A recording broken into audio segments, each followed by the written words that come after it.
back to the Mother You Know, the Woman You Don't. Thank you for joining us again this week. We are so happy to have everybody come back from week to week. It's just really exciting as our little community grows, and we just enjoy having you guys here. And thank you for listening. This week, we're doing something a little bit different.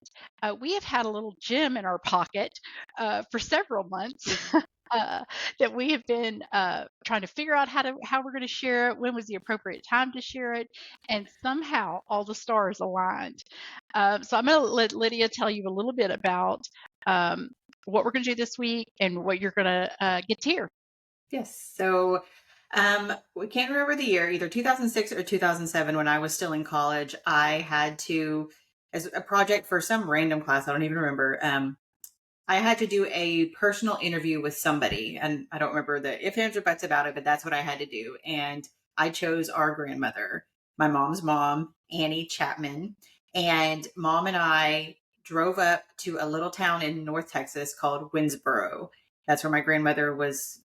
I think she was born. She wasn't. I don't know. She lived there forever. She was born there. She was born there, and raised there, and she lived in the house that she grew up in. And right in her older age, she lived in that house on top of the hill for a very long time, until a couple of years before she passed. And during that time, that visit, we went up there, and there were several of my aunts who were there as well. And I did a personal interview, and I recorded it with my grandmother, where we talked about her life and everything that, just everything growing up, for how she met Grandpa, to what her life was like as a child, her parents, and all this stuff. And I've had it as a cassette tape for the last 14, I don't know, let's assume it was 2006. So 16, 18 years. I think it's 18 years I've had this cassette tape with me that's kind of in a traveled. safe, right? Didn't you have it in a safe? I had it in the fire. Well, I've had it in a plastic shoebox under my bed for years,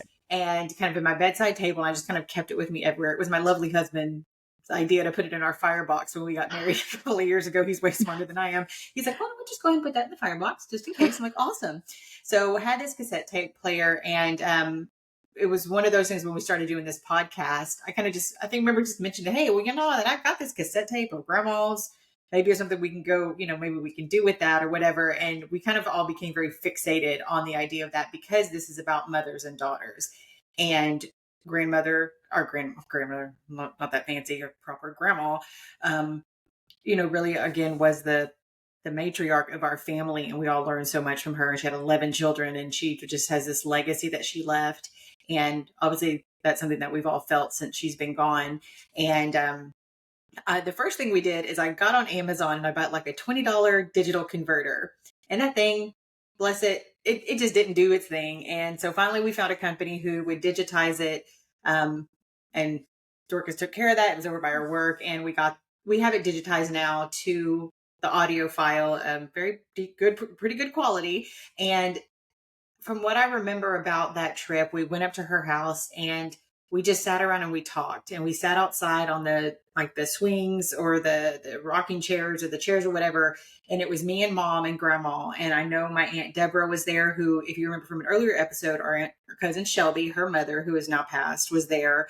Our Aunt Claudia, which we've mentioned her, she is no longer with us as well. And I can't remember who else was there. Mom, do you remember who else kind of was sitting around talking? Shelby. Sure, because Shelby was the there. The kids were there because Grandma was on the kids.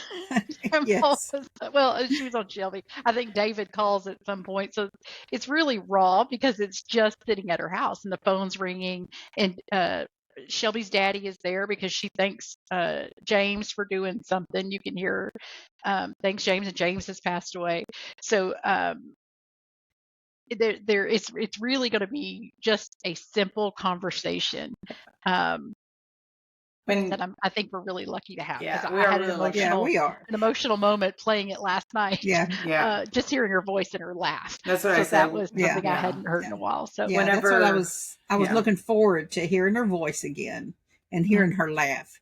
And then not only that, everybody around her seems to laugh a lot. And so it's really special. Really special. No, it's incredible. When I first bought that little machine off Amazon, and I'm trying to, do it on the computer. And I feel like that same thing is like the first time I'd heard her voice in 12 years.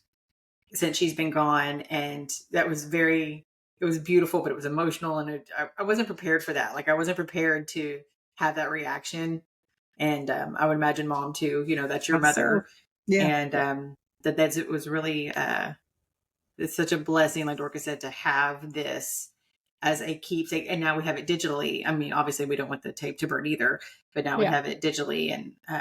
And we're excited for you guys to get to hear our grandmother's story and her voice, and to kind of get to know who she was and how she was raised, and how it affected the way that she mothered, and the way that she mothered my mother affected the way that she mothered us, and all the way down. And it comes from a legacy of strong women, and it comes from a legacy of people who had to overcome not easy times and to just survive. And I think we're blessed to come from that lineage, and we're blessed to have that as part of our legacy. And the other thing that's really special about this is that when we were prepping for it, we were trying to remember the day that Grandma died. And it turns out that she did die on September 26th, 2012. And this is actually launching on September 26th, 2024. So this is the 12th year anniversary of when she passed. And so that makes it even special. We kind of took it as a sign that, okay, good, this is the one we're supposed to do this week. Time to do it. Dorcas was already working on it. And I asked her, I was like, are you doing that this week? And she said, yeah. I was like, Grandma died on September 26th. We're like, it's Kismet. That was Annie going, meant to be. I know. Annie's up there going, it's about time. You've had that tape for 18 years. God. So we're very blessed to have that. And we hope that you get something from our grandmother's story. We hope that you're inspired by her story. And we're excited to let you meet our Grandma Annie. So let's go meet her. For my history class, and like a choice, we can do like a family history where you sit down and you trace your family's like backgrounds and any like patterns or whatever, and then you can do an oral history where you just sit down with somebody and just talk. Yeah. And then you just transcribe it. We can go to, well, you're supposed to like go to like 3 different museums. You have to go to the Holocaust Museum in Houston, and you have to go to the Holocaust Museum, or you can go to like 2 different other museums. You can go to, they have like the funeral home museum in Houston that's like, has like a whole bunch like just different kind of coffins through history and all that stuff. And then you can go like to the museum in Galveston. They just talk a lot. That's strange. Do you want to sit here? No, that's spirit. Well, let me wiggle on this chair a little bit and get it cleaned up. So the rustling of the leaves here. Let you see you type that up. When were you born? I don't know that. July the 29th, 1930. Don't look that. Oh, well, and that's going to take 6 years. Anything I say, like, as far as history-wise, I'm not trying to be rude, but, like, we just got, like, finished with, like, the Great Depression and all that stuff. Yeah. How old are you when, like, all that was going on? Well, I was born in 30, and the failure of the stock market fell in 29. And, of course, those first 4 years, I don't remember anything about it. I was just a kid having a good time. What's your earliest childhood memory? What's the one thing you remember as far back as? You wouldn't believe me, my mother didn't. I remember my first pair of high-top shoes. There was black and brown spectator pumps. Had the buttons on the side, had 3 button straps and buttons. And I described it to my mother, and I was sitting in the back seat of an old Model A or some old car and playing with my shoes. She says, Aunt Laura, you can't remember that. You were 9 months old when you got them shoes. But I remember it just as clear. And my next memory was after we'd moved to Hydro, Oklahoma.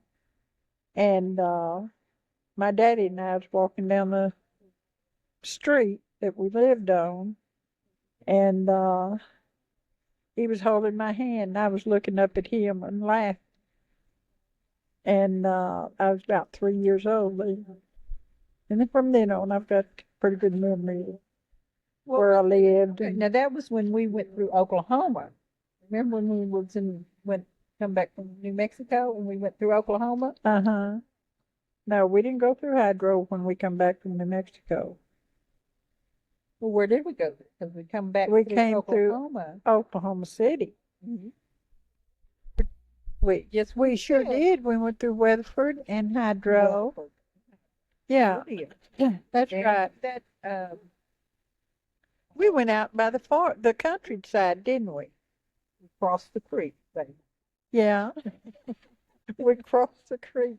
Now, now there, wheat field. yeah, that's all that was left. Mm-hmm. And but the houses were gone. The Hamilton's house and the Arbs's house was still there. But where we lived, on the old coffee place, there was nothing except even the cedar trees are gone now. There were 2 cedar trees in the front yard, and those aren't in there anymore. The school's not there. Normal View's not there anymore. So what kind of work did Grandpa do? He was a sharecropper. In other words, back then when everybody went bankrupt or the farmers lost their land, they couldn't farm their land, they lost their land, the banks bought up the land. Then they would hire men and put families on the farms for them to farm. And the banks supplied the seed and the money for farming. And when the crops came in, if the farmer was able to raise a good enough crop that he could pay the bank back what it cost to produce the products, then that was his profit. Otherwise, he just cleared and lived on the land. And in about 1940, I think, was the first year that Dad made a profit. He made a profit of $200. Yeah, see, we lived off the land. We raised everything that we eat. About the only thing we bought was staples. And then a lot of times Daddy would take them to the mill and have the wheat ground and the corn ground. What are you talking about? I know what you're going. Well, they bought staples. That's great. Thanks for explaining that. Because I'm like, oh, wow. They lived on a farm without staples. They're evil. I think that's probably before the staples. We eat staples, then we staples. Tell them what staples are. Things you put in paper. Is it like On the floor. Oh, that kind of staples. Yeah, they bought their staples. what are they? I just Oh, that.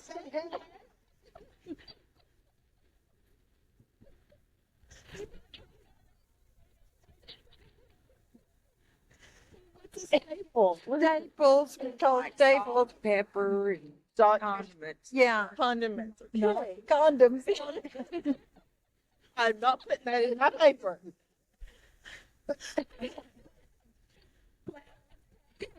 Where's your pop?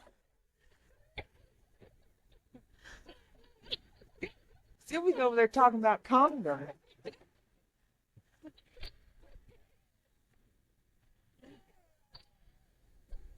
Staples are.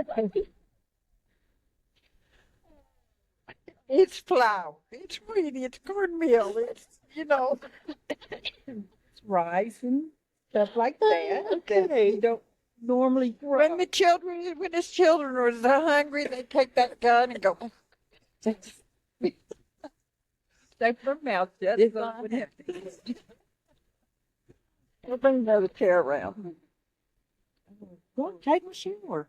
But anyway, in about, Daddy had bought one of the last Ford pickups, I guess, or that when World War II began, then they didn't manufacture cars during those 4 years that I remember, if I remember right.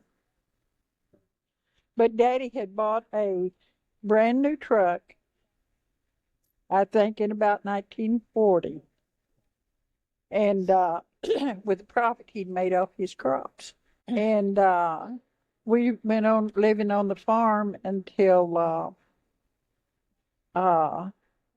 right around 1942, because we left Oklahoma in 1942 and went to move to the state of Washington. And he'd put a big flatbed. And what he did, he farmed. He had, he was a very, he was anything he could do to make cash money. You know, we needed other things, besides just what we could grow. But he put a flatbed on that. It was a 3/4 ton pickup. And he put a flatbed on it, and then he went to all the farms around that area where we lived. And they had a creamery, what we called a creamery. It was a milk plant like over here where the milk would go to, and they'd make cheese and butter and such as that. And he went to all the farmers around there and made a deal with them that he would pick up their milk, their surplus milk, and haul it to a place to meet the milk truck from Chickasha, Oklahoma. And then Chickasha, then the plant would send them checks for their milk, give them so much for their milk, kind of like their little dairies around here. And so Daddy would leave early in the mornings, and he'd go around to all the farms, pick up these big 10-gallon, people have their antiques now, those milk cans. And he would carry that truck full of those milk cans, and he'd take them down on the Highway 66 at the end of the road that we lived on. And the truck from Chickasha would be waiting for him, and they'd dump all that milk into a big tank on the truck. And if the farmers wanted some cheese or some butter or anything, they'd send their order in with that milk. And then the next day or two, because Daddy'd haul the milk every day. And then they would send back the people's order for what they wanted of the dairy, what the creamery produced, and did. And then for a while he's still farming. We had chickens and pigs and cattle, milk cows, horses. And then he started bottling milk. If people wanted skim milk, we'd separate milk for whoever the customers were. And when they used these little long neck milk bottles, you see, they're antiques now. We buy them in antique stores now. But he bottled in Fort Chores. And every morning he'd milk, and then he'd bring the milk in and need 45 quarts of skim milk. And then we had the little bottles about this high that was just for cream. And we'd separate milk, and who wanted the skim milk, they got their skim milk. Who wanted cream, they got their cream from separating the skim milk from the cream. And then the ones that just wanted whole milk. And Daddy would take it in town early in the morning and deliver it to the houses. So he was industrious, is what I was trying to think. Innovative and very industrious. And then whenever, hello, David? Yeah, David.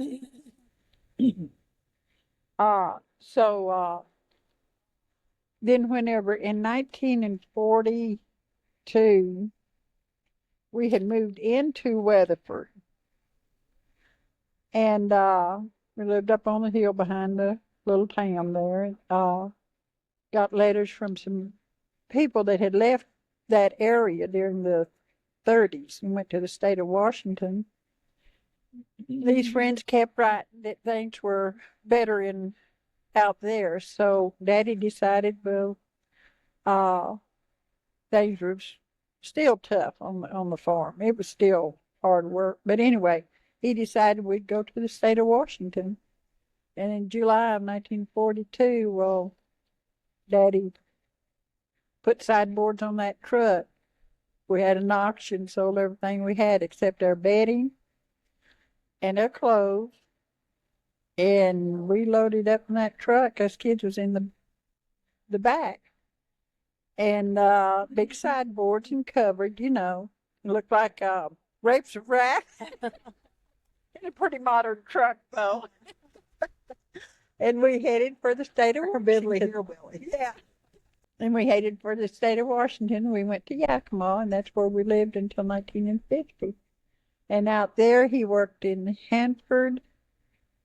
It was the atomic plant at Hanford, Washington. And it was atomic. They were working with atoms and the atomic bomb stuff. And they didn't know what they were doing. They didn't know what they were fooling with. And Daddy was a truck driver. And he'd get up, he'd go to work. It was about 60 miles from Yakima. And he'd get up in the morning, he'd drive to Hanford. He'd go into the compound, or whatever you want to call it, where the plant was at. And he would go to his truck. He'd get in that truck. He would turn the key on. And he'd sit there in that truck all day long. If he never got a call to go to here or there or somewhere else, he'd sit in that truck with the motor running all day long.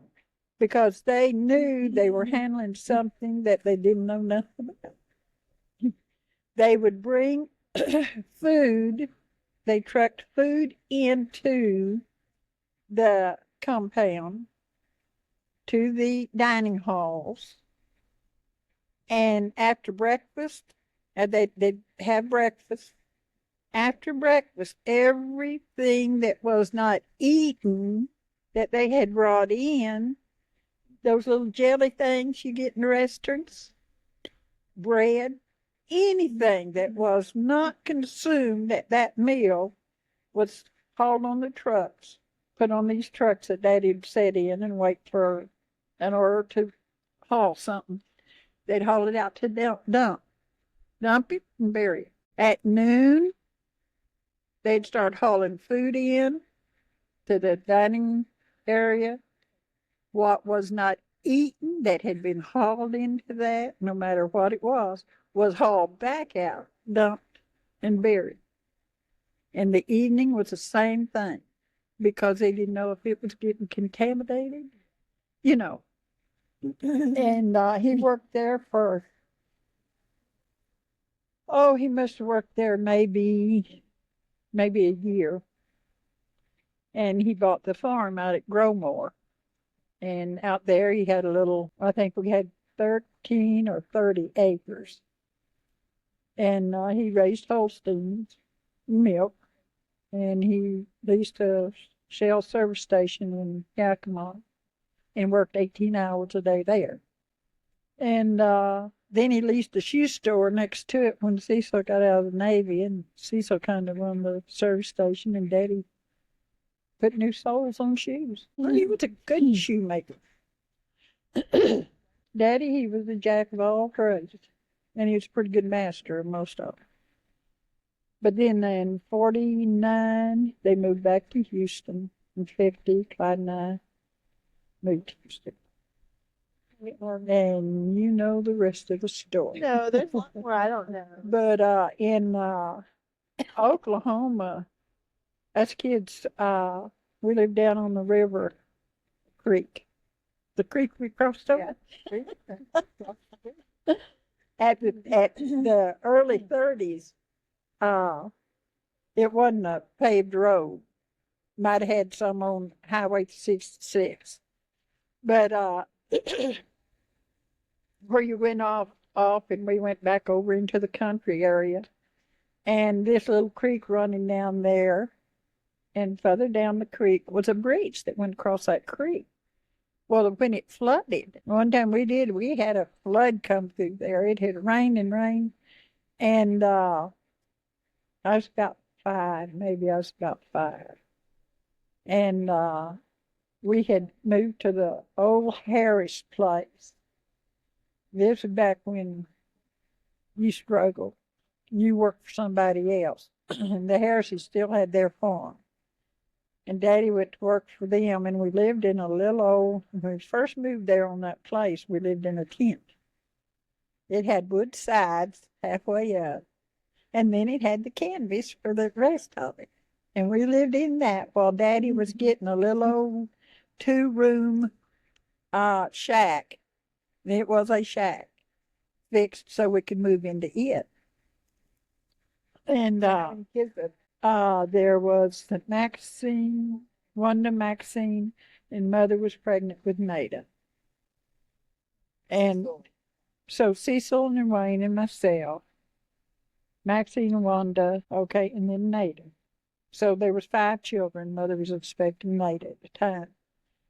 And the river came up, the creek came up, and I mean, it was one thing that Daddy did for us to be able to move into that house was he had to haul loads and loads of dirt to fill in behind the house because of the other seasons of rain had washed the bank down, clear right up behind the house. And had he not did this work before we moved into it, when this flood I'm going to tell you about came, the river flooded, it had washed the house in that time. But anyway, they were going to go down and watch the bridge cave in. Mom and Dad made me and the little one stay at the house. Took the boys with them, and I was mad. Oh, I was so angry. And like I say, I was probably 5 years old. And so they left and walked down to watch the bridge cave in. And while they was gone, well, we didn't have anything really, but Mother did to me. It was the most beautiful iridescent bedspread. Kind of different colored greens. And they were big flowers. And I was mad, and I got my mother's scissors. And I picked the center. Just took the center of that flower and picked it up like that. And I took the scissors and went boing. And when I did, that looked like that hole was that big. And I took it and I patted it back down on there. The next day, Mother made her bed. Well, when she made the bed, and that little piece didn't stay and keep that hole covered, because when it come back down on that bed, it just shined out of there. And I knew when Mother started making that bed, she was going to find out I had cut her bedspread. So when she started to make her bed, I left the house. I went out to the sandrock bed, which was away from the house, and it was a huge area of sandrock. I don't know if you know what sandrock is. It's a soft rock, and they had lots of patches of that around where we live. And all of a sudden I heard, "Aunt Laura! Aunt Laura, come here!" I went back, and Mother took me and said, Mother never spanked me. She'd sit and talk to me. And I wished to heaven she'd just beat the tar out of me and let me go so I could go do it again, probably, but But she sat me down and talked to me about my anger. She talked to me about the resentment I carried, Talked to me about destroying somebody else's property. I mean, she gave me a full lecture. And at first I tried to lie to her. And she gave me a lecture on lying.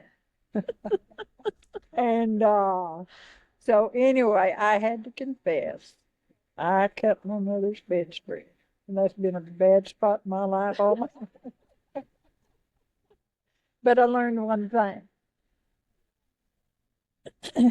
I had a little tan. We wore a little hat, looked like some of these English, the green beret hats, kind of like that. And it had a pin on it. that was three little monkeys. See no evil, speak no evil, and hear no evil. And so she told me, she said, now, Anna Laura, don't take that pin off your cap or your tam or you'll lose it. I lost the pin off of it, so I took it off and played with it. And I realized I had disobeyed Mom.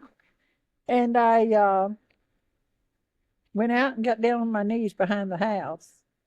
And I said, oh, God, if you'll help me find my pin, I won't ever lie to my mommy again.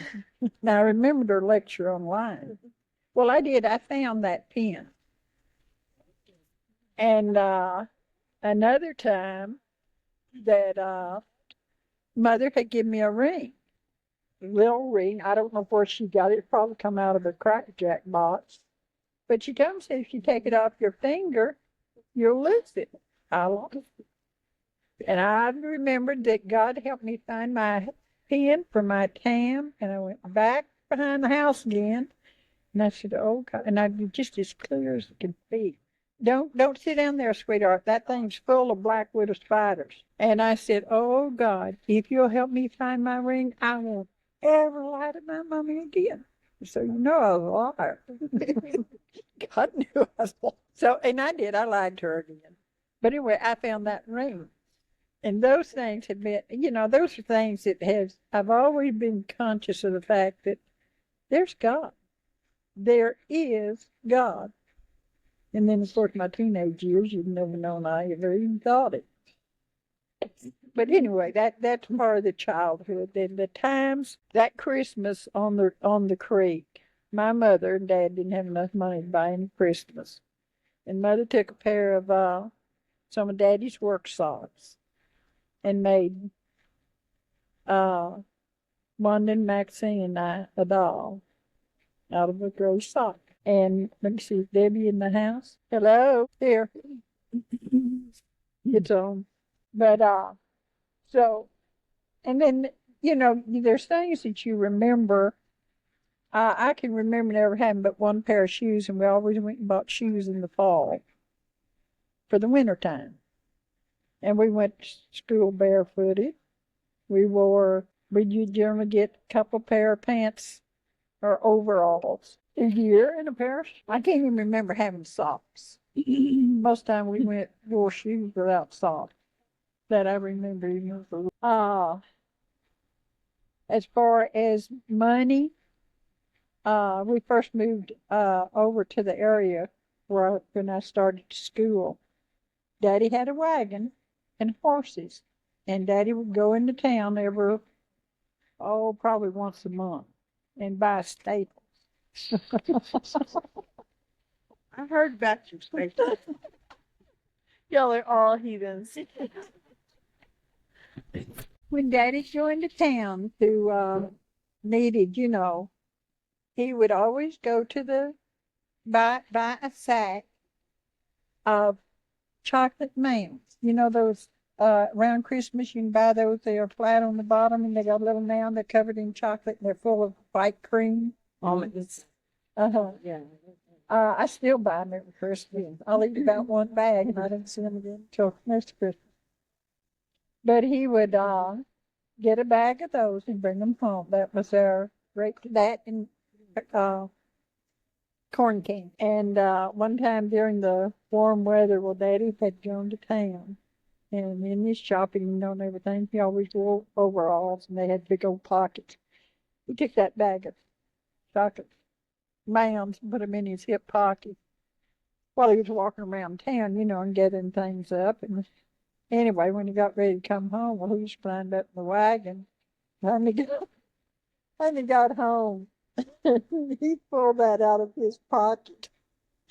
And here was a brown paper bag, flat as could be, full of flat chocolates. Mother took and tore that sack off that chocolate candy, and she just proceeded to smooth it out some, chop it up into little squares. But those were, and out on the farm where we had raised chicken, so we had our eggs, we had meat, the chicken, we had pigs, and we always loved it when the old style would have baby pigs. Those were the cutest. But Daddy wouldn't let us get in there and play with them because old sows were mean. And but we always had pork in the winter. Daddy'd kill a beef or two a year. We'd have chicken, and every Sunday we would have fried chicken and chocolate pudding with real whipped cream. Oh, that was good. Daddy plowed with the horses. He didn't have a tractor. He didn't have a tractor until probably 1920. Ford tractor, a gray Ford tractor. We were so proud of that thing. And Wayne drove it. They were down in the pasture, had a cow getting a bog. And so Wayne come running to the house, and he got the tractor and rope, and I think that's what he was going to do, was help pull the cow out of the bog. And he left it parked up the bank a ways, and jumped off the tractor and come running down to where Daddy was at, and all of a sudden here comes that tractor. And that was very fortunate there was a ditch, and it hit the ditch. And the front wheels were on tie rods, and it bent one of the tie rods, and you could plow with a tractor. You were the first ones to do them angles. Rows. But like I said, we always had cows. Daddy milked. Mother washed with a washboard. Boil her clothes in a big old copper pot outdoors. And she'd make lye soap. Boy, that'd take the hide off of anything. And spot that a little bit. Yeah. But she used the rub board, and I never will forget the first washing machine she got. It was a gasoline washing machine. This must have been in about 38, around 38 probably. And it had that long hose on it. It had a long hose on it, and a big ball, about like that on the end of it. And she'd start that thing up, it won't fall. Unless you're scared of it. He'll smell that fear and just eat you up. And, well, hello, Shelby and Aunt. You ended up with that Tasmanian sweatshirt. It's what? Fits her to a T. No, it's not. I'll burn the thing. We're cursing my granddaughter. Anyway, Mother would hook that washing machine up, and it'd go pop, pop, pop, pop, pop, pop, pop, pop, pop, and drive a bag for Mother. As it putted, that was turning the dasher. Mm-hmm. And we still had to take and turn the wringer. To bring the clothes. Yeah.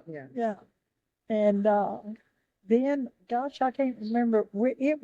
We used lamplight until I know 36 or 37 before they ever run the electric line out to the farm where we lived. We had electric light. We was living out in the country from Hydro and Rutherford. We never lived around Ardmore. And then the telephone they got the telephone post set up. They got a telephone wire running out through there. And they had what they call, everybody out in that area was on that line. And our ring on that phone, if the neighbor wanted to call us, they'd take the little handle and go, Our ring was one short and two long. And then, of course, everybody picked up the phone to see what was going on in the neighborhood. Party line. It was a party, and I think there was 20 parties on that line. Anyway, Gail, my brother, and the guys that was Gail, but they'd taken in a line ring. A line ring was when the neighbors wanted to have a Saturday night dance. Somebody's, we'll have a Saturday night dance in our house this weekend. So they get on the line, get on the phone, they ring, ring, ring, ring, ring, ring, ring, ring, and a bunch of little short rings. That told everybody to get on the line. They did anyway, no matter what the ring was, That meant somebody wanted to do it, everybody in the neighborhood to know something. And then whoever it was planning to have everybody come over for the weekend dance, they'd be invited. That's how we could connect the whole neighborhood.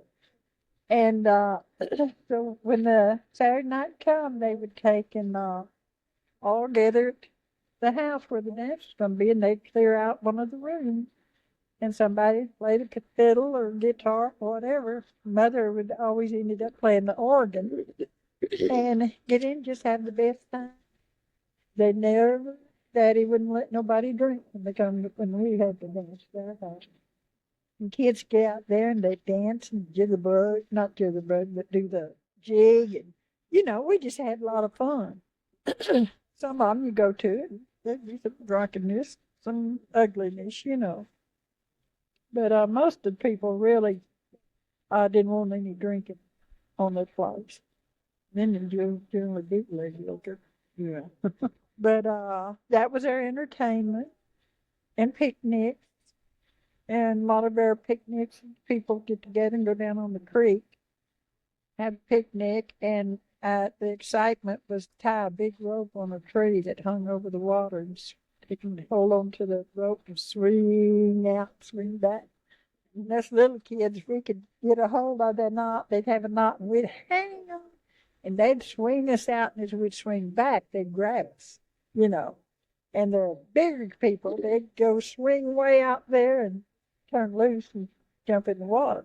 And that was, that was about as much mischief as there was to get into that I can remember.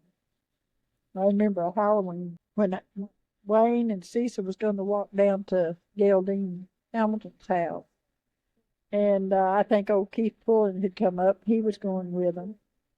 And for Daddy, after they left, Daddy got a sheet out, wrapped it around him, over his head, and he took a shortcut and went around, and then the kids all come along, and it was Halloween, and there was a talking, and Daddy jumped out in front of him. It took Daddy a half hour to get back to the house, but I bet the kids made it. Scared the living. Grandpa was telling me it was him. Oh, sure. When he come in, he was just by and laughing. These kids are scared to death. And they'd have sandrock fights. Another excitement that we used to do. They'd go down. I didn't. Mother wouldn't let me go down. But the boys would go down to the sandrock bed. And it was uneven, And that sandrock, you could peel it off in layers. And they'd get this bunch would be over behind this hump, and this bunch would be over here behind this hump. And then they'd start throwing sandrock at each other. Paintball, huh? Or Canterbury choking. Yeah, whatever. And that's what they did. And one time Wayne raised up just as someone let go of one, and he caught it right. He come home with a knot, his eyes turned black, and they used to go hunting at night for pelts. They'd sell pelts, animal pelts. You could get a pretty good penny out of skunk. I'm not kidding. Well, they could do it. But one time, Daddy and the boys went hunting, and they didn't do too good that night. They didn't catch a skunk, but the skunk got them before they got it. And so anyway, Mother Tech and bathed them boys, washed their clothes. The next morning, we left for school. They put them off the bus. And this was after the buses started running. But they put them off. Said, no, you can't go to school. Honey, it has to wear off like any other time. That skunk down the road there still stinks. It's been dead a week. Somebody looked like they tried to cover it up with dirt. But anyway, any other questions, dear one? Oh, yeah, I have a whole bunch of stuff out. Well, now you can. I told you all my memories. Now you can ask me some serious questions. Tell me about your first date. Johnny Whittinger. I love to go with and have fun. And he sure wasn't my heartthrob. Everybody was dating, so I went. And he decided that he wanted to make out. And I told him no. And he decided he was just going to get a kiss or two on his arm. And when he did, so he pushed me back on the seat, reached down on the floorboard, and I found a tire, the tire wrench. It was about this wide, about this long, and about that thick. And it was iron. And he insisted on kissing me, and I just brought it up and whammied him on the head. That boy never asked me for another dance. Or another dance. But when I did finally get another date, they didn't try anything. And one other, and I had never would go on a blind date. And I had a girlfriend taught me into going on a blind date. And that was like going out with an octopus. And I told I can't remember who Bev was with, and I told her, I said, you tell him to take me home. This was a good-looking boy, too. Oh, he was good-looking. Man. But he just, I never went out with him. When did you first meet Grandpa, and your impressions and how you met him and everything? Well, my brother Cecil come home from the Navy, and we had in Yakima, we had what they call Grange Hall, which was community building. Every community had it. And when we went to Wappanish, I don't know, Toppenish thing. And Clyde was with a friend of mine, and Cecil was with us. Well, Clyde never was much of a dancer. He had good rhythm, but when it got to his ankles, it just didn't work. And so Cecil was a jitterbug. I mean, he could jitterbug, and people would stop dancing just to watch him dance. Well, Maxine could dance. This is who Clyde was with. He brought Maxine to the dance. And so they found it. And so Clyde and I sat on the sidelines and watched Cecil and Maxine dance. And once in a while, when there was a slow dance, Clyde and I was dancing. And so his girlfriend and Cecil kept each other busy all night. So Clyde and I just kind of run around with the rest of the teenagers or the young people. And so anyway, we talked. We got acquainted. And I really did. I liked him. I liked him a lot. And I knew that night that he was going to be my husband. On the way home from that dance, I told Mother, I said, I'm going to marry him. And it wasn't bad. He just had a big bear belly. And so he went with several of my girlfriends over the next, that was in the 26th, 27th of July of 46. And Clyde and I never had a date. We run in the same crowd. He went with all my girlfriends. And until December of that year, that I never had a date with him. We were always in the same group, in the same bunch. And then in December, and we started dating in December, and we got married on my 70th birthday. How did he propose? I'm really not sure. I don't know I know he didn't get down on his knees.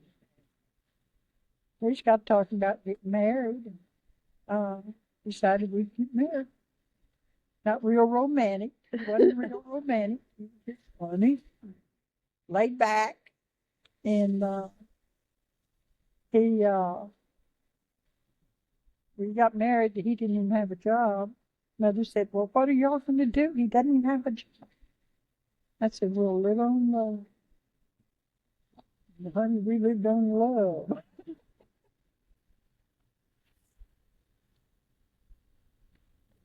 When he took part in World War II? Yeah, he went in 19 and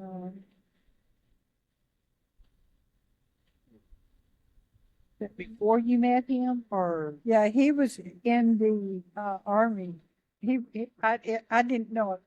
In January, before I met him, I was going to school in Yakima, and a girlfriend of mine asked me if I would go, because I wouldn't go out on a blind date. I didn't go on a blind date because of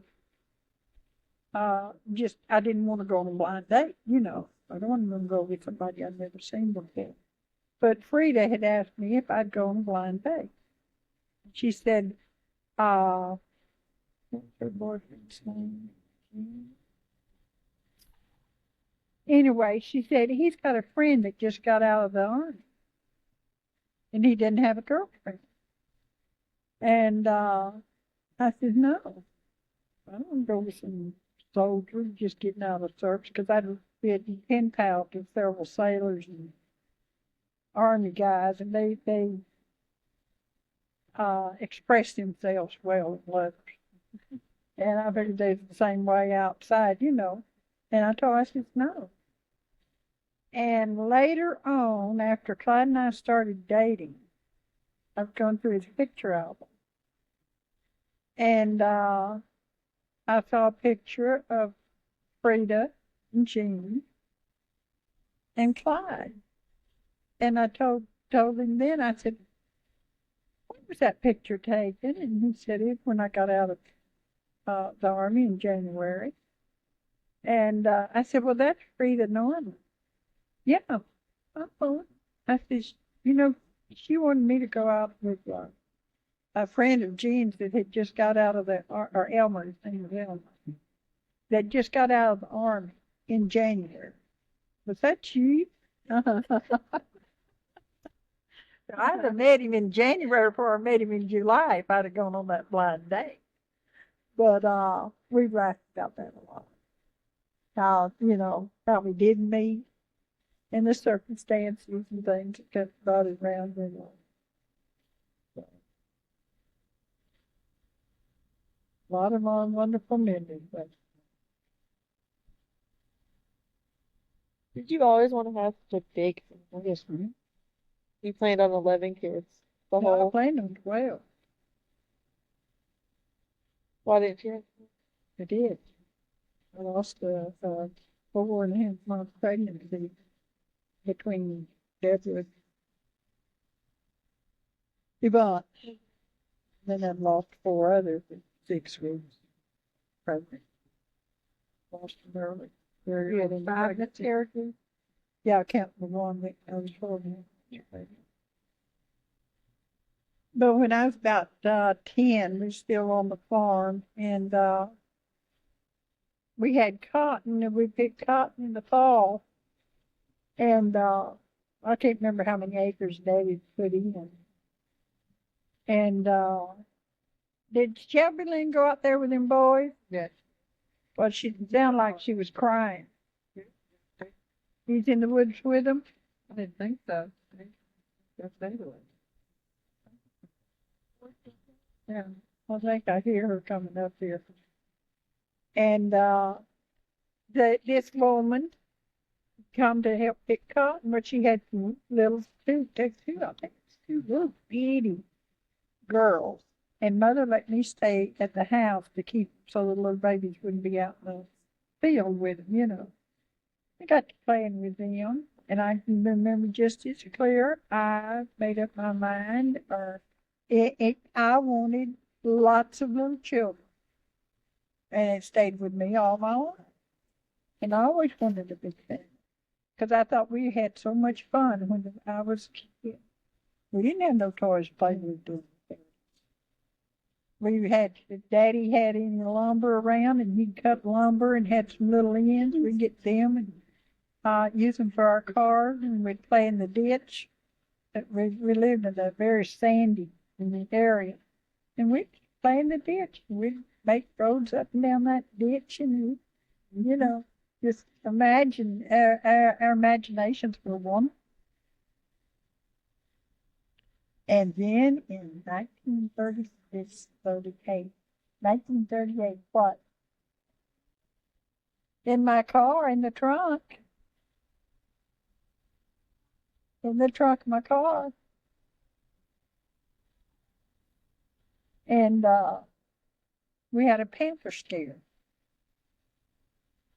And everybody was saying that there was a panther that had been spotted in the area where we lived. And where we lived, we didn't have a bathroom.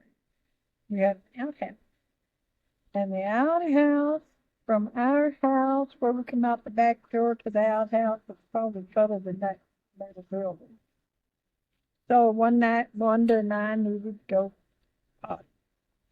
So we got up, come down the stairs, and we crept out the big back door, and right around the corner to the house, we squatted down for pee. To urinate. And so I had just finished and started to get up, and we could see in the dimness that I don't recall there being a moonlight, but it was not the pitch black that you have some. I don't know what kind of night it was either. So, but anyway, we saw something moving along the fence row. And it was creeping up there going real slow, you know. First thing we thought was panther. We started screaming. Well, I had already stood up, had my panties up. Well, poor Wanda was squatting down. I jumped up in there or I'd run in the back door and let the door slam, the spring door slam, and went up the stairs. And left poor Wanda June standing outside that door screaming. Daddy come out of the bedroom and Mother come out of the bedroom, and here I was upstairs in bed with the car. And Wanda was downstairs peeing on herself. When I knew Mother and Daddy was up, I went back down there and told them that we'd seen the panther. So what did Daddy do? He took a broomstick. That's all we had in the house to defend ourselves. And he crept out the back door and got out there, and just about the time he got around the edge of the house, that thing went, the baby calf. Scared. I don't think Wanda ever forgive me. I still think about it once in a while and ask her if she ever forgive me. Oh, and then one year they were living on the farm. Well, the Daddy and the boys would go down along where'd that bird come from? Oh, that's Josh's back. They'd go down along the creek, and the creek run through the middle of the farm, and we lived up next to the road, and they'd go down, and the creek is down here, you know, up on the bank. Well, up on the banks where we had timber that grew along the banks, and Daddy and the boys would go down there in the wintertime and cut a tree or two because we had wood stove. We had a cook stove. We used wood. We had a big old pot-bellied stove we used for heat. And they went down there one winter, and Gail Dean went with them, and they was falling a tree, and as they cut the tree down, and as it fell, there was another stump, and when the tree hit that stump, it began to swing around. Well, it looked like it was going to hit Gail Dean, and they started hollering at Gail to get out of the way. Well, he got away from where they thought it was going to be. Well, it hit another stump and whipped back around and caught Cecil, caught him right here, and just lifted him up and flipped him down into the bottom of the canvas. And Daddy come running up to the house, get ready. We've had an accident. I've got to go get Cecil. So Daddy jumped in our car. I don't even know what we was driving. The old Model 8. he took off to go back down to the canyon, and honey, he hit every fence between there. He didn't stop. He just went through them all the way down to the creek. And the miracle of it is, he picked Cecil up, carried him up the bank, put him in the car, come back to the house, got Mama. They took him into Weathersford to the hospital. He had broken. He broke his neck. He broke his neck. And he lived. He wasn't paralyzed. I mean, he wasn't. No. It was a broken vertebrae up in here. And we wore a neck brace for, gosh, not forever. But, you know, and there's things that you just wanted. And when Mother had the twins, they were born in 1938. Mother had twins. She had them at home. She didn't go to the hospital. She had them at home. They were premature, 7-month baby. Agnes weighed 3 pounds. Alice weighed 2. And Dr. Hinky, was it Dr. Hinky? Anyway, Mother had the babies. He delivered them. Then he went on his way. But they took, and they were so tiny. And this was in October. And they stayed at home? They stayed at home. They never did take him to the hospital or do anything like that? And it was cold in October. That's whenever. You're still in Oklahoma. Yeah. And I think James got it. But anyway, like we lost it. What was I telling you about that time? The twins. And so they took the twins and put them in a shoebox and set them on the oven door, that wood stove. Open the oven door and set them on there to keep them warm. Now, the twins were just, I don't guess they were 3 months old when Mother had a nervous breakdown. And I think it was the you know, I mean, I remember all these things, but the work of a farm family back then, that was hard on Mom and Dad. Me, I was a kid enough that nothing, you know, there wasn't anything wrong. I eat, I slept, I had same things I'd always had. That I could, you know, we've never had much. But anyway, she had a nervous breakdown and The woodshed? pretty good. They will pick Lynn up and then take her to Mount Vernon to get the Jimmy. Lynn, they letting her out? Yeah. That was her. It was called. Usually. Where they let her go from? No, we'll give her a book. But Oh, she's gonna get that from Dr. Hector. That she was right out. What's she in the hospital for?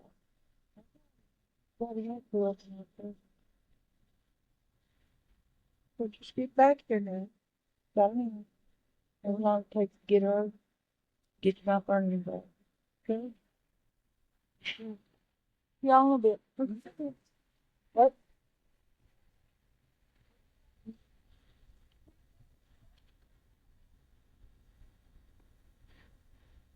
But a lot of people got a lot of bad memories about the 30s and 40s, and I don't know if I got it wrong. Bad. Even tragedies don't seem tragic.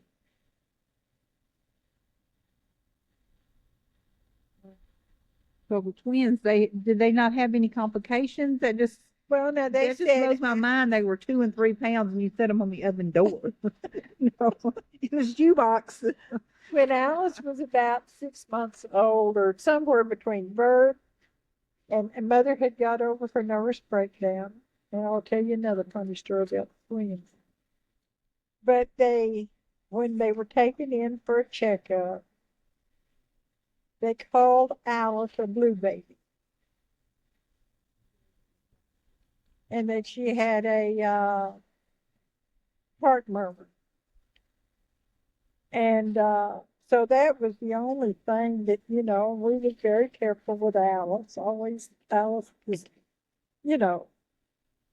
and one thing wrong with her. She was just so tiny, her blood vessels must have showed up through the skin. But, that was the doctor's. But there was a lady there in the neighborhood. Her name was Weiss. Their last name was Weiss. They didn't have any children, and she always wanted children. And she kept wanting mother to, when she had this baby, would my mother let her have that baby? She said, "You've got so many children," and said, "I want a baby so bad." Mother said, "Well, if I have twins, I'll give you one." Oh, mother didn't know she was carrying. Well, when mother had them twins, Miss Weiss was at mother's door wanting her baby. And that might have been, too, part of mother's nervous breakdown. Because that woman was very insistent and persistent that that was her baby. One of them was her baby. And mother never gave her up, of course. But mother says, "I've learned never to say something that you don't know everything about it." But we still have the twins.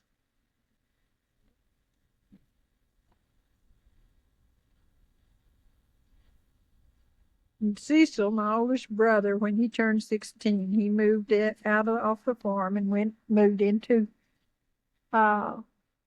Weatherford, and he was a soda jerk. You've seen these little skinny fellows behind a soda fountain in the old movies, and boy, Cecil was good. He was good.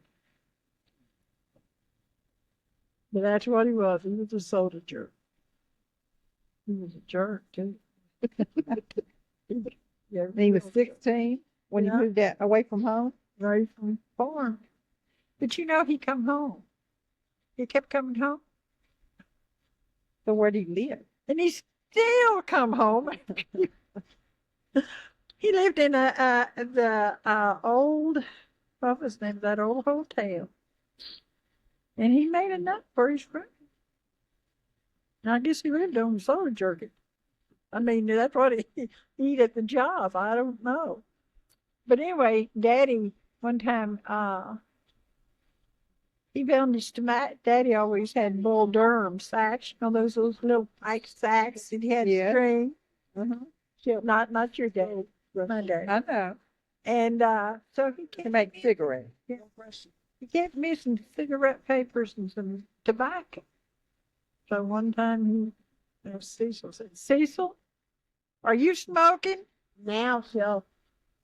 And Cecil, I can't remember if he just answered him, yes, he did, or whatever it was. But anyway, Daddy told him, said, Cecil, I don't know whether he lied first and then he told the truth. But anyway, Daddy told him, says, "Well, son, let me tell you this." He said, "If you're going to smoke, I better never hear you bumming somebody's tobacco and paper. So you better make darn sure you've got the money for your own cigarettes." And anyway, and no more got through talking to Cecil. And she said, "Dad, would you give me a tobacco and paper for a cigarette?"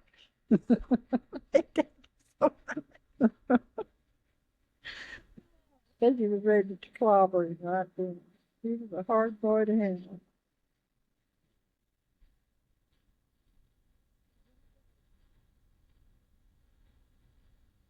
Like the first week. Although we didn't have any alligator jaws to hold them with. You needed them because you couldn't wrap it too tight. Them things, you get them in your mouth, they go.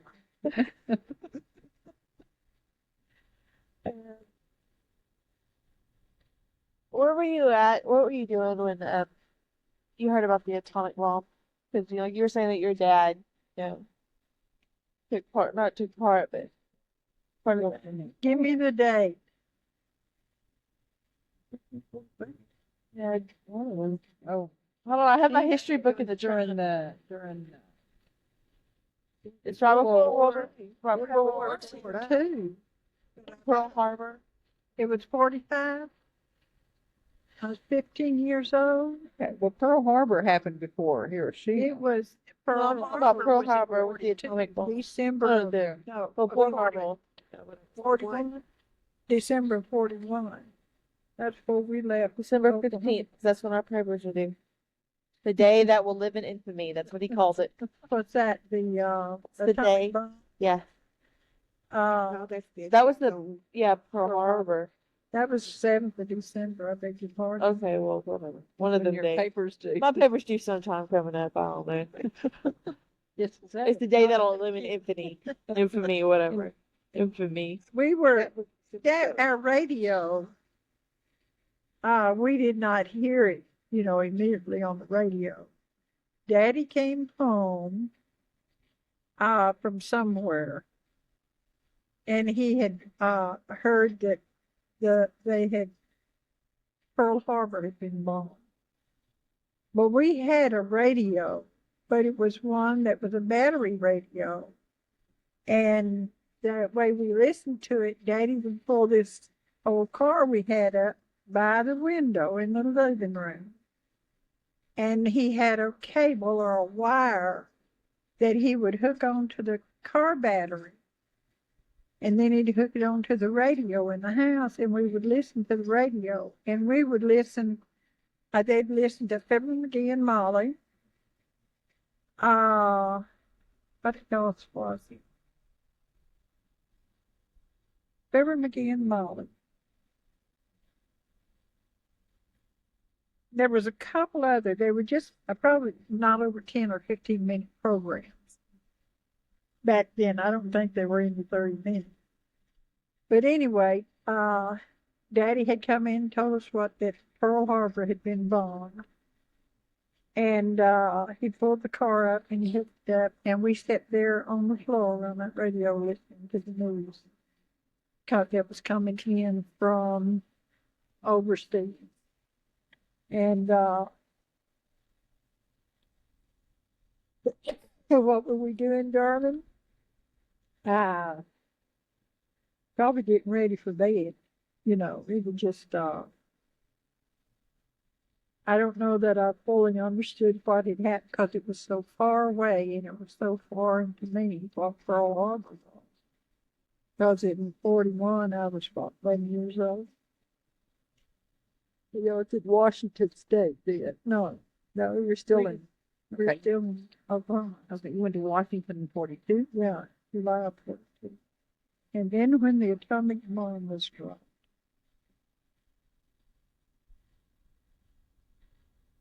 I'd really have to think on that, Lydia.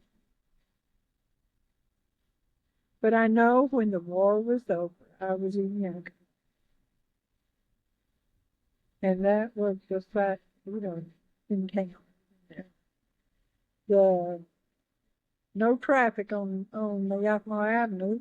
Traffic didn't get through the people. It was just like you dumped out boxes of cookies on both sides of the street. The people just come flowing out of the buildings and then into the middle of the streets. And crying, and there was an awful lot of boys in that area that had died in that too. One lady up there, and I cannot remember her name, she lost 5 sons. What was it? What did you say? They did lose what? Was it 5 boys they lost since? Saving Private Ryan. Ryan. She had 4? had 4 boys and 3 of them had died, and they were trying to save the last one. Yeah. Or 3 boys and the last one. Shelby, stop. Just keep your sucker away from your mouth until she gets it brushed out. Where were you when you heard about JFK being shot? I was we were living on Indianapolis in Homeland Estates there in Houston. And yeah. And I'd been doing my usual, washing diapers and doing dishes probably when it happened, but the thing that I was sorry to hear that it happened. I was just like everybody else. I was in a state of shock that somebody in America would do something like that, you know. But our neighbor, Jimmy and Lacey Harshaw, lived next door to us. And the day before Kennedy was shot, Clyde and I, and Jimmy and Lacey had been standing out in the yard talking. And Jimmy had made the statement, somebody ever shoot that SOB. Well, the next day when it happened, I want you to know Jimmy Harshaw was fit to be tied. He was sick. I mean, he was sick. It tore him up because he had said that and didn't think somebody had shot him. It really mentally disturbed me. Because then I told him, I said, well, Jimmy, I said, there was a lot of people here should be lost. Yeah. And he said, but I said it. Yeah. I was in the 4th grade. You know, school. Yeah. Smith, 4th grade.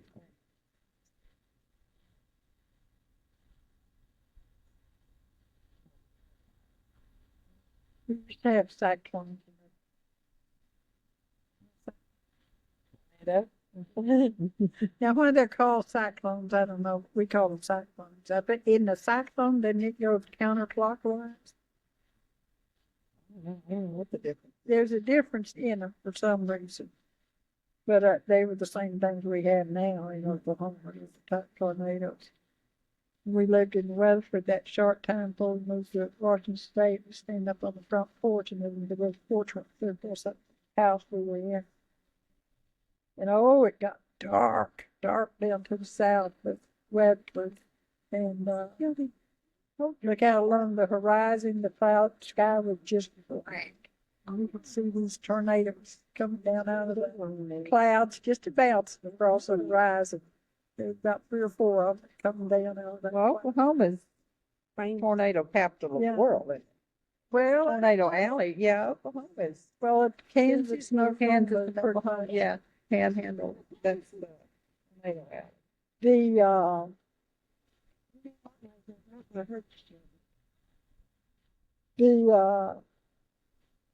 We lived on Hamilton's place for a while one time and take care of it, Dolly Nelma. And tornado come through there and swept down across the fields there and come out on the home lot or the home acre that was there. And there was the cow lot and everything. And there was a Rosie was their pig's name. Great big old fat white sow. Her skin was just as pink as it could be. And she had just had a bunch of little pigs. And that tornado come along there, picked up her pigsty, little old lean, 2 pieces of board, and picked it up, moved it over here, and she was still laying there with her pigs. We lived, I had Pat's place. I'll tell you another funny story about the Depression.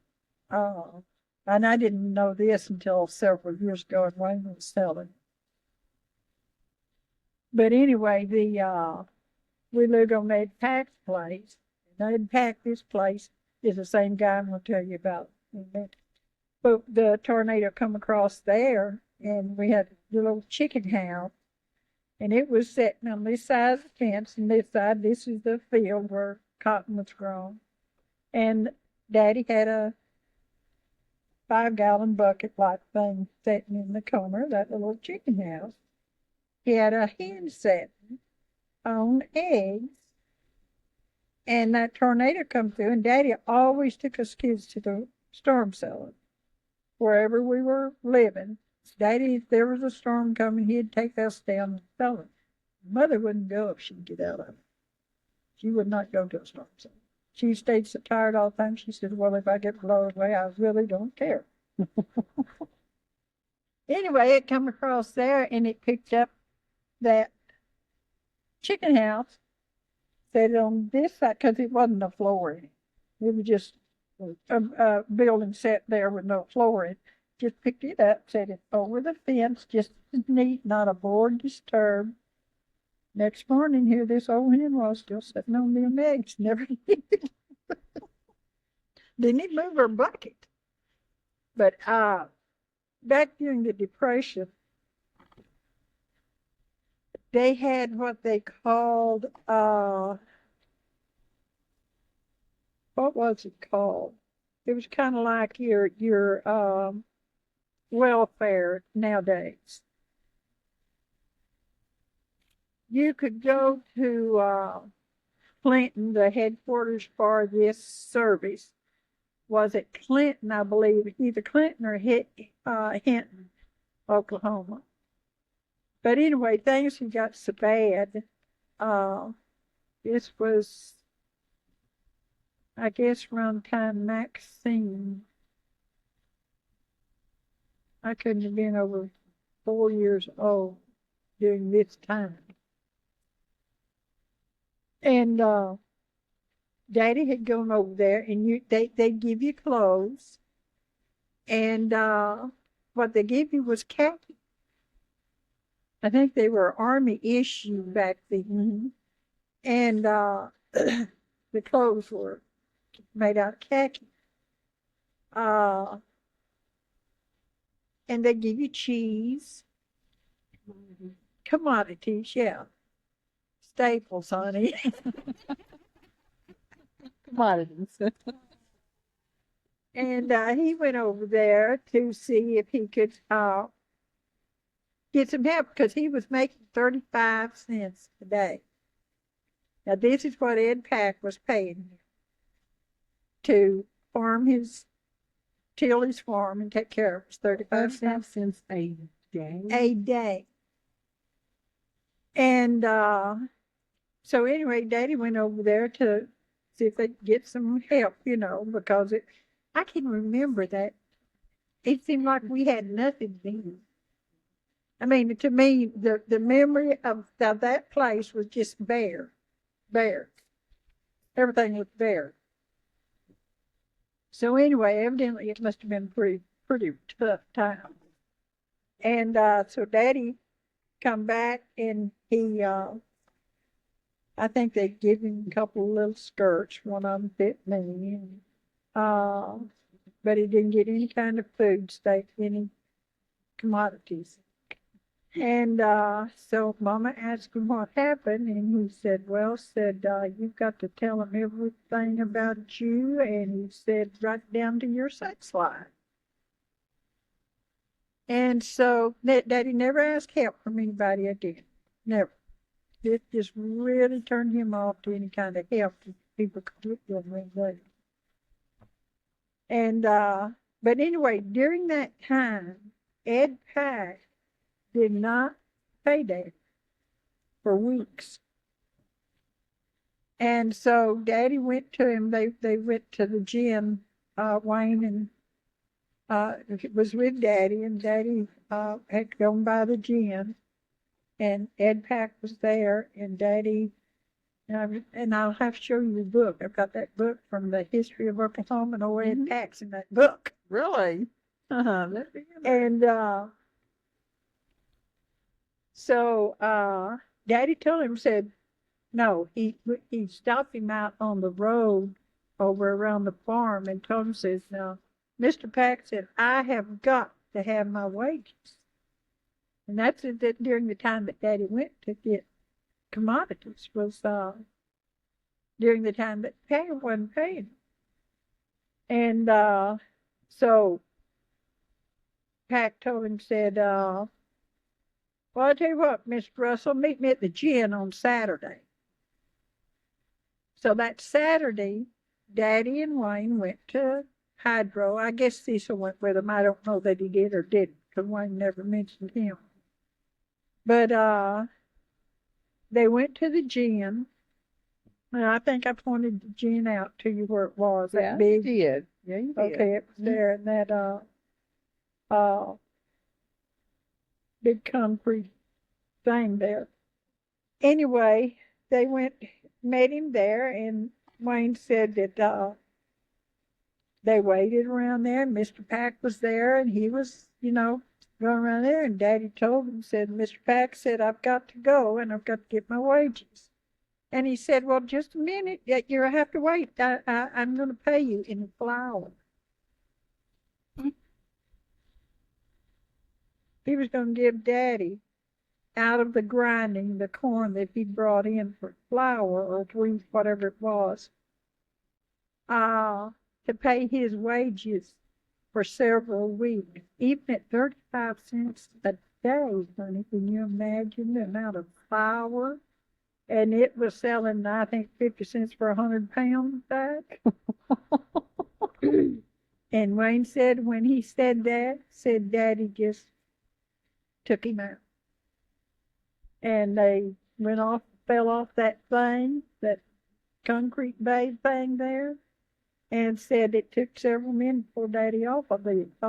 Said Daddy had killed him, that he was beating the living. And they called the sheriff, and the sheriff come down. Make that a quote. I didn't say it loud enough, I hope. Anyway, the sheriff came down and took him to jail. And took them both to jail, or just grandpa? Took them both down there, and the judge heard what was, happening. And why it had happened. And so he told him, says, meet me out at the crossroads of such and such a place next Saturday. So next Saturday, Daddy went to where the judge told him to meet him and Ed Pack, probably out on the crossroads by the farm or something. And he said the judge come up there and he looked at Ed and said, I want you to pay this man every penny you owe him. And he says, I was in full and now. But Daddy and Daddy moved. That's when we moved to the Harris place. But said Daddy just but he'd have killed him. And Daddy was just, my daddy had a temper, very seldom ever in his life, I guess he lost it. He lost it one time with a milkman from Chickasha, Oklahoma. Oh, you got another question? Oh, no. Oh, I was thinking the text. And Daddy whipped up on the little boy over there. He was trying to cheat Daddy and his daddy's people. Daddy beat the tar out of him. I'll keep talking. Oh. You better be careful what comes up on it then. It's the box over there got my bag too. See if it's full. If it is, honey, take it back to throw it. Take it and put it up on the step. Go put it up on the step. Gosh, my mind is tired. I hadn't relived them days in years. Yeah, but when we went to come back from New Mexico, yeah, we went through Oklahoma, and I don't know if she's remembering all that or not. But I remember you talking about, you took us up that little hill and that little, where those houses were. I remember the gin. Yeah. I remember, Yeah. and you were talking about how you were walking up the little hill there. the street there. Yeah, the little street there, and laughing at your daddy laughing. And that's a little hill from the gin there going up to Main Street. That's where we was leaving Hydro one day, and coming down that hill, and I'm sitting in the back seat, and how the door opened or not, I fell out. Yeah. I rolled. And one time I swallowed a penny, and Daddy took me into town to the doctor, see what they could do, because I had swallowed a penny. And the doctor says, "Oh, just get you some bananas and feed her bananas, and the penny will come out." And this I was 36, somewhere along there. And so anyway, on the way home from the doctor's office, Daddy stopped by the gym. And he went into the gym and left me in the car with about a dozen bananas. I eat bananas. All of them. Did it all come We out? never did find that penny. Honey, I wouldn't have been looking for that penny. We assumed that those bananas did its job. Oh, and Mother'd get to hunting us kids, and on the back side of the garden, there was a row of mulberry trees. Mm-hmm. And we as kids would climb up into the mulberry trees and hide up in there and eat mulberries by the million. Mother always knew we were in the mulberry tree. So they would run off. I mean, we would run. Mother always had to bring up the men. Daddy had something about his ingenuity. Of course, we didn't have a refrigerator. And we had a windmill. And I don't know how deep that well was, but I want you to know that water coming out of that thing was just like ice water. But it was good. And so the windmill was here, and I'd say, probably 100 yards, if it was that far. Now, my sense of distance is, but the windmill was here, and there was a pipe that run straight out to the horse tank in the cow loft. And halfway between the windmill and the horse tank, Daddy built a little house there over that pipe. And he took and cut a 50-gallon drum, about a third off the top of it.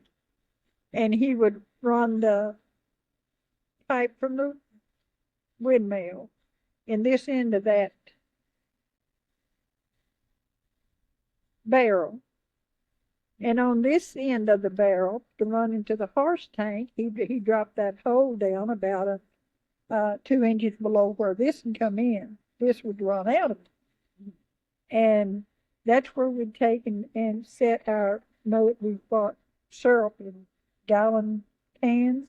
That was our grandmother's story, and we hope that you enjoyed it. We hope that you got something out of it. I hope that you laughed a little, maybe cried a little. I don't know. Either way, thank you again for listening to The Mother You Know, The Woman You Don't. And we are so blessed to have you as part of this community, along with all the wonderful women that we've talked to so far this year. And be sure to like us on social media, visit us at themotheryouKnow.com, give us a rating wherever you listen to your podcasts, and come back for more stories of inspiring, strong, amazing women next week. Bye.